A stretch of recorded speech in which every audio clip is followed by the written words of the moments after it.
Madame, Messieurs, bienvenue dans ce plateau spécial lié aux 75 ans de commémoration des Nations Unies au niveau mondial, créé au lendemain de la Seconde Guerre mondiale. L'Organisation des Nations Unies a cette année 2020 75 ans, un 75e anniversaire qui tombe en plein milieu de la pandémie liée à la Covid-19, une pandémie qui a bouleversé, vous le savez, le fonctionnement des États et mis à mal l'économie mondiale.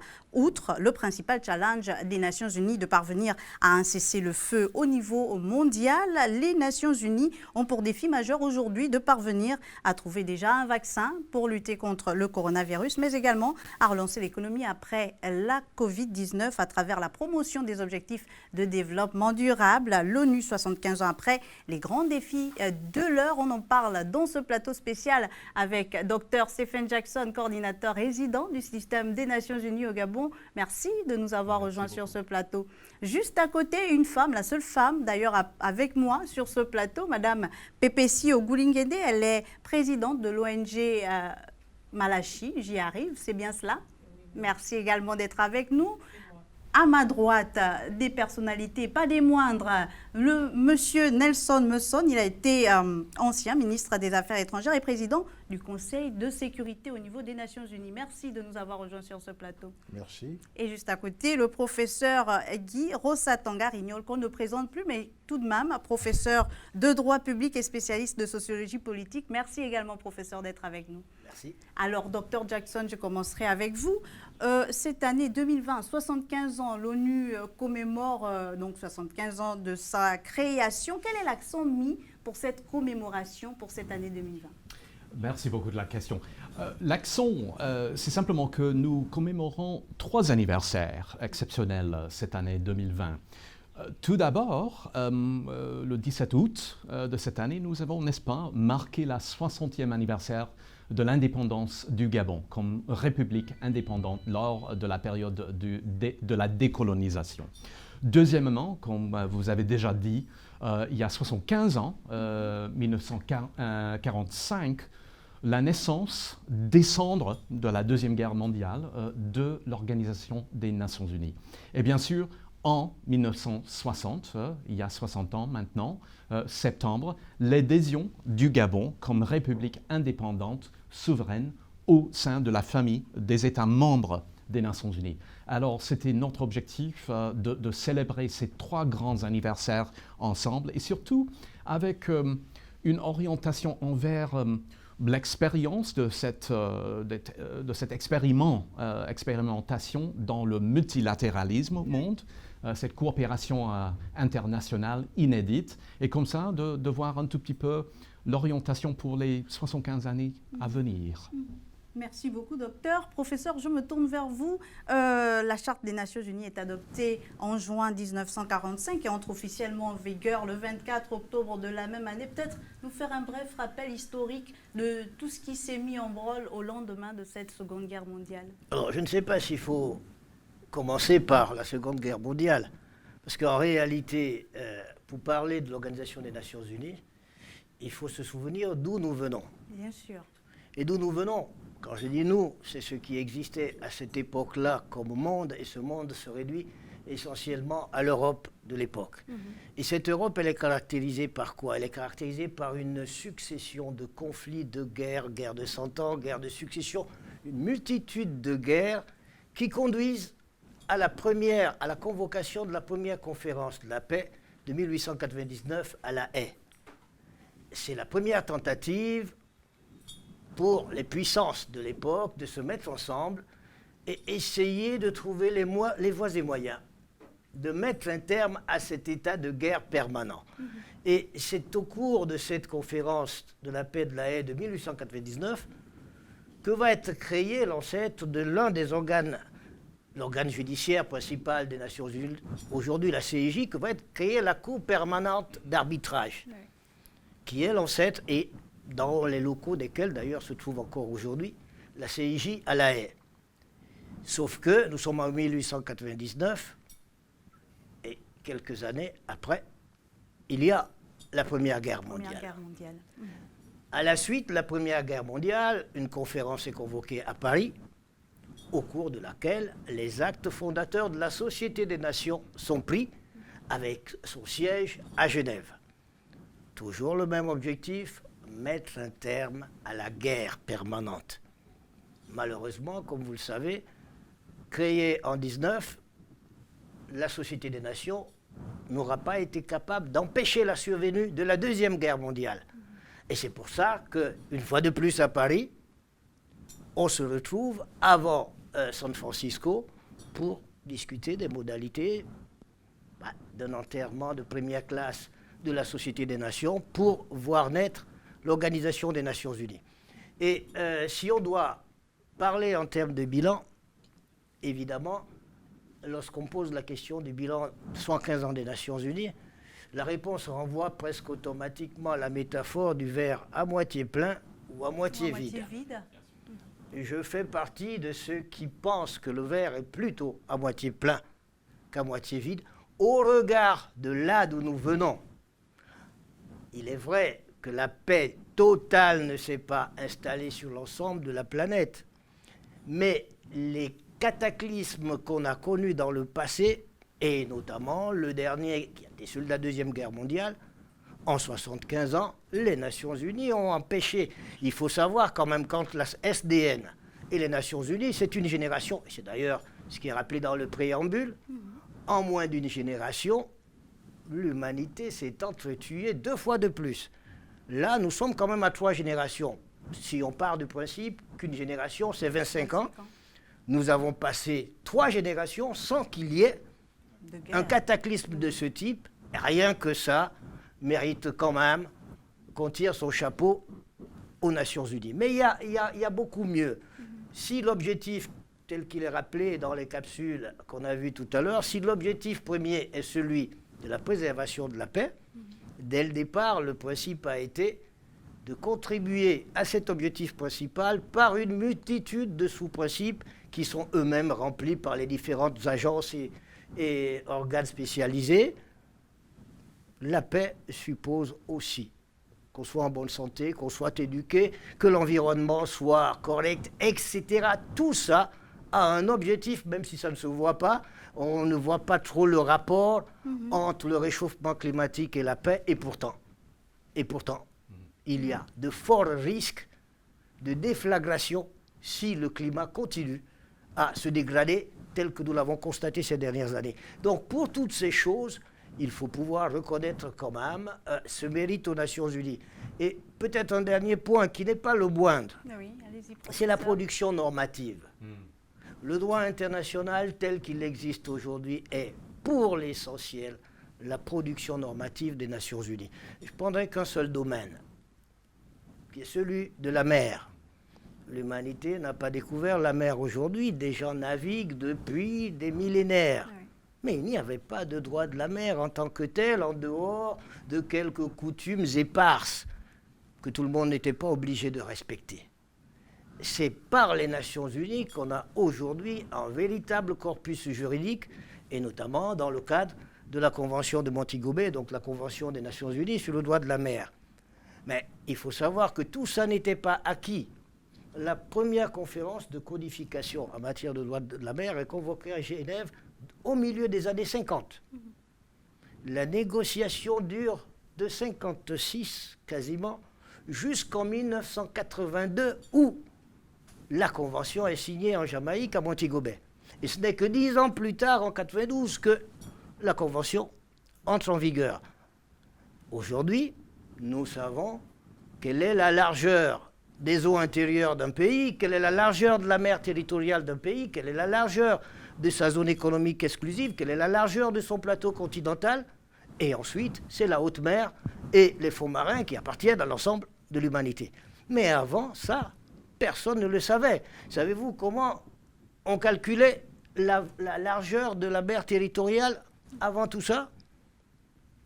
À la portée des canons, madame. À la portée des canons, c'est-à-dire que plus vos canons portaient, si vous avez des canons qui portent sur 10 km, eh bien, la largeur de votre mer territoriale est de 10 km. Et si vous êtes pauvre et que vous n'avez même pas de canon, votre moyenne, on a tous aujourd'hui, il y a un normatif. standard. Voilà, et c'est important. Et c'est important. Monsieur Nelson Messon, alors on en vient au Gabon. Que devrait déjà représenter cette commémoration des 75 ans de l'ONU pour le Gabon? Alors, quelques compléments d'histoire. Le mois d'août 1960 est vraiment un mois historique. C'est le 17 août que le Gabon devient indépendant. Et c'est le 23 août que le Conseil de sécurité, alors présidé par la France, recommande à l'Assemblée générale des Nations unies d'admettre le Gabon comme nouveau membre. Et donc le 20 septembre, le Gabon devient officiellement membre des Nations unies sous la présidence de l'Irlande. Donc ce petit complément d'histoire valait la peine qu'on le fasse, d'être mentionné. Alors, le Gabon et les Nations unies, j'ai envie de dire, la contribution du Gabon à l'action des Nations unies, là aussi, c'est un sujet vaste qu'on ne peut pas épuiser en l'espace d'un plateau de télévision. Il faut d'abord simplement dire que le Gabon, comme beaucoup d'États membres, est attaché aux valeurs défendues par la Charte de San Francisco que le professeur Rossatanga a mentionné tout à l'heure. Ces valeurs-là, c'est bien sûr la préservation de la paix, c'est préserver la paix dans un monde où la prospérité doit être partagée en promouvant la démocratie, le respect des droits de l'homme, la gouvernance, et ainsi de suite. Donc le Gabon est attaché à ces valeurs-là de la charte. Et on le voit parce que les chefs d'État gabonais sont toujours présents, n'est-ce pas, lorsque l'Assemblée générale des Nations unies se réunit. Ça montre donc cette importance-là. On le voit aussi parce que le Gabon a toujours cherché à participer, à contribuer aux activités des différents organes des Nations unies. Oui. Alors, et c'est à ce titre-là que ma modeste personne, en 2011, n'est-ce pas, nous nous retrouvons à représenter le Gabon au Conseil de sécurité des Nations unies. Monsieur Nelson Messon, peut-être des moments forts à nous partager par rapport à votre présidence au niveau du Conseil de sécurité. Alors, le Gabon passe 2 années au Conseil de sécurité, 2010 et l'année 2011. En 2011, on préside le Conseil de sécurité au mois de juin 2011 et le point culminant de cette présidence, c'est lorsque le président de la République gabonaise, le chef d'État, son Excellence Ali Bongo Ondimba, vient présider une séance de haut niveau sur la question du VIH-Sida dans les conflits. C'était une question qui jusqu'ici avait été débattue dans une précédente résolution en 2000. Mais il nous était apparu, au regard, n'est-ce pas, des développements sur le terrain dans certains conflits en Afrique, notamment en République démocratique du Congo, de reporter cette question-là et de lui donner un certain relief au Conseil de sécurité. Nous avons été soutenus en cela par quasiment l'ensemble des membres du Conseil de sécurité. Le président de la République a présidé cette séance qui a été sanctionnée par l'adoption de la résolution 1983, n'est-ce pas, le 7 juin 2011. C'est un temps fort, n'est-ce pas? L'autre temps fort de notre présidence, et nous l'avons signalé dès le début, c'était de travailler sur notamment le renouvellement de tous les mandats des opérations de maintien de la paix en Afrique, n'est-ce pas? Il y en avait quand même en République centrafricaine, au Soudan, n'est-ce pas, au Mali, et ainsi de suite. Voilà, en RDC. Donc il fallait qu'on veille, n'est-ce pas, au bon renouvellement de ces mandats-là, avec évidemment une action renforcée de ces opérations-là. Ça c'était une autre priorité. On avait aussi comme priorité, lors de cette présidence, c'est de sensibiliser, de mobiliser, n'est-ce pas, pas seulement le Conseil de sécurité, mais l'ensemble des Nations unies sur des nouvelles problématiques qui pouvaient avoir une incidence sur la sécurité de nos pays. C'est ainsi que des questions comme la lutte contre le braconnage, la lutte contre l'exploitation illicite des ressources, qui étaient des moyens par lesquels certains groupuscules finançaient, n'est-ce pas, des activités de déstabilisation dans pas mal de pays. Il nous est apparu important, n'est-ce pas, de travailler sur ces questions-là. Alors, au-delà de la préservation de la paix et de la sécurité, c'est-à-dire qui sont le domaine, n'est-ce pas, prioritaire de l'organisation, sur les questions de développement durable, là aussi, on a tenu à participer à l'effort multilatéral sur les questions environnementales, notamment.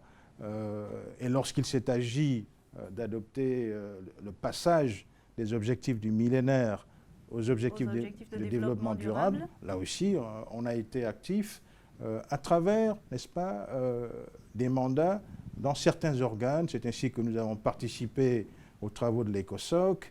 On aura certainement l'occasion de revenir avec plus de détails sur ces mandats-là. Madame Pepesi Ogulinguédé, à votre niveau, vous en tant que société civile, comment vous êtes des acteurs qui contribuez à finalement l'atteinte de ces objectifs-là, sinon à la prise de ces résolutions au niveau du système des Nations Unies? Monsieur Nelson Musson parlait de la résolution 1983 liée au VIH-Sida dans les zones de conflit, etc. Vous, en tant qu'acteur de la société civile, quel est votre mot, quelle est votre contribution, voilà, sur les avancées au niveau du Gabon? Grâce aux Nations Unies, le citoyen a une place vraiment importante. Donc le caractère inclusif du développement est mis en avant. Et donc dans tous les processus, la société civile, je parlerai essentiellement des femmes. Tout à l'heure, le professeur parlait de la haie et ça me rappelle justement une formation des femmes médiatrices. Donc vous voyez combien de fois c'est concret. On se retrouve dans des instances aux Nations Unies et on donne la parole aux citoyens. Et concernant les résolutions, nous avons la résolution 1325 Femmes, Paix et Sécurité de 2000 qui fête son 20e anniversaire ce samedi. Et au niveau du Gabon, cette résolution a été contextualisée par non seulement un plan d'action national, mais également de nombreuses activités soutenues par la société civile. Un exemple concret, lors du dialogue politique, c'est grâce aux Nations Unies parce que nous sommes venus faire le plaidoyer sur la base de la résolution 1325 auprès du représentant spécial du secrétaire général des Nations Unies pour dire qu'il faut l'inclusivité du processus. Et les Nations Unies donc, ont été le porte-parole de la société civile auprès des pouvoirs publics et nous avons eu une phase citoyenne de ce dialogue politique. Donc ce sont des exemples vraiment concrets. Tout ce qui se passe au niveau d'ONU Femmes est relayé au niveau du Gabon. Les objectifs de développement durable dont on parle, nous avons un des objectifs dédiés exclusivement aux femmes. Donc c'est vraiment une instance qui accompagne, notamment au niveau du Gabon. Si je suis là, c'est parce que depuis près d'une vingtaine d'années, nous travaillons régulièrement avec les Nations Unies qui travaillent dans le cadre du renforcement des capacités, de l'accompagnement des... Donc je crois que c'est aussi, pour le citoyen, c'est une aubaine de savoir qu'une grande institution comme celle-là peut faire preuve d'écoute active et même, pourquoi pas, souvent créer le lien avec les gouvernants. Je pense que ça peut, en tant qu'acteur de la société civile, ce que je peux vraiment donner comme information pour le moment, pour montrer la proximité, la réalité en fait de l'apport des Nations Unies auprès du quotidien des acteurs de la société civile et notamment les femmes au Gabon. Docteur Jackson, à votre niveau, est-ce que vous le ressentez, cet apport de la société civile et de l'État? Est-ce que vous ressentez cette collaboration des différents acteurs avec le système des Nations Unies que vous dirigez actuellement? À mon avis, le Gabon a contribué massivement au travail des Nations Unies. Et là, je ne parle pas seulement de l'organisme en soi, le secrétariat et ses agences particulières, mais les Nations Unies, à la fin, c'est quoi? Les Nations Unies, nous, les peuples des Nations Unies, sont les premiers mots de la Charte des Nations Unies. Et bien sûr, et comme le professeur Rosatanga a déjà souligné, je peux dire peut-être les briques de Lego, desquelles les Nations Unies ont construites depuis le début sont les États membres, les 193 États membres. Et le Gabon, à mon avis, a compris depuis le début, tout d'abord, son rôle, son importance en tant que république indépendante, souveraine, mais dévoués à la collaboration internationale. Et pour faire le pont un tout petit peu avec ce que M. Messon nous a dit, c'était par coïncidence l'Irlande, mon pays, qui a accueilli le Gabon aux Nations Unies tout au début. L'Irlande et le Gabon ont beaucoup de choses en commun. Nous sommes tous les deux des pays d'assez faible population, assez modeste population. Et les Nations Unies nous donnent la chance de boxer au-dessous de notre classe, de faire entendre, de faire écouter notre voix au niveau international. Et surtout, et maintenant j'arrive à la question de l'implication des différentes couches de la société gabonaise, si nous identifions quelques 3, 4, 5 grands domaines d'action et nous focalisons nos énergies là-dessus. Oui. Et depuis le début, le Gabon était très fort dans quoi? Tout d'abord, la médiation, médiation à la paix.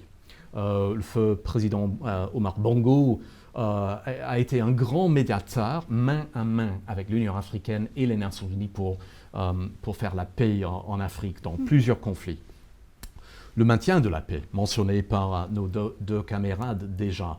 Le Gabon a contribué de manière vaillante avec ses fils et ses filles en RCA, dans les... Beaucoup, oui, à verser du sang déjà. Les contingents qui vont souvent... Cinq fils du Gabon ont donné leur vie, la sacrifice la plus profonde. Troisièmement, l'action climat, déjà mentionnée. Et c'était, dirais-je, une thématique phare pour le Gabon depuis le début, et vous avez contribué massivement à façonner ce débat au niveau des nations. Et bien sûr, la question des femmes, le Gabon par exemple a piloté il y a 10 ans une autre résolution de l'Assemblée générale historique concernant les droits des veuves. Et c'était le Gabon, son Excellence le Président et la Première Dame, qui étaient là pour vraiment encourager, voire presque obliger les autres 92 pays, États membres, d'accepter cette résolution avec toutes ses implications. Alors, la société civile, le gouvernement, la population en général, bien sûr les médias, ont contribué massivement à ce travail de collaboration, de coopération au niveau mondial. Alors, professeur, est-ce que finalement ce leadership du Gabon au niveau des Nations Unies a su être démontré dès le début, dès l'adhésion du Gabon aux Nations Unies, ou bien c'est avec le temps que le Gabon a réellement pris conscience qu'il pouvait également faire entendre sa voix? Je crois que mon ami Stephen Jackson a déjà répondu à la question lorsqu'il a fait le lien entre l'Irlande et le Gabon. La communauté, ce qui s'appelle la communauté internationale, mais qui est en réalité une société internationale qui n'arrive pas à devenir une communauté, la société internationale est un grand orchestre où vous avez des violons, où vous avez des tambours, où vous avez des contrebasses, et puis vous avez quelques petites flûtes comme nous qui essayons de contribuer à l'harmonie universelle par rapport à ce que nous sommes, par rapport à ce que sont nos moyens. Mais si vous permettez, je pense qu'on a été quand même très positif jusque-là, dans le sens du verre à moitié plein. À moitié plein. Le verre reste à moitié vide. Madame Ouligende a parlé tout à l'heure de l'implication des populations. Il n'y a pas un endroit, il n'y a pas un cénacle où on parle de plus de démocratie qu'aux Nations Unies. Le problème des Nations Unies, la faiblesse 75 ans après, c'est l'absence de démocratie à l'intérieur de l'organisation. Et je pose là le problème du P5 et du veto. Il n'est pas admissible que 75 ans après la Deuxième Guerre mondiale, le poids d'un seul individu, d'un seul État, vale celui de 180 autres. Ce n'est pas normal, ça ne peut pas continuer. Le problème, c'est que les Nations Unies, comme toute organisation, ont été créées sur ce qu'un grand politologue américain appelait la loi des reins de l'oligarchie, qui est que tout organisateur organise en verrouillant ses intérêts. Et ceux qui se sont réunis à San Francisco ont verrouillé le système. Mais il n'est plus normal, 75 ans après, que 5 États décident ou cassent la décision de l'ensemble de la planète. On ne peut pas exiger en permanence la démocratie sur toute la planète et la refuser au seul endroit où tout le monde se retrouve. On aura l'occasion de revenir sur cette problématique qui est très importante avec vous, professeur Guy Rossatanga, monsieur Nelson Messon, monsieur le coordinateur résident des Nations Unies au Gabon, Dr Jackson et madame Pepesi Oguligende. Occasion pour nous de marquer une pause, on se retrouve juste derrière.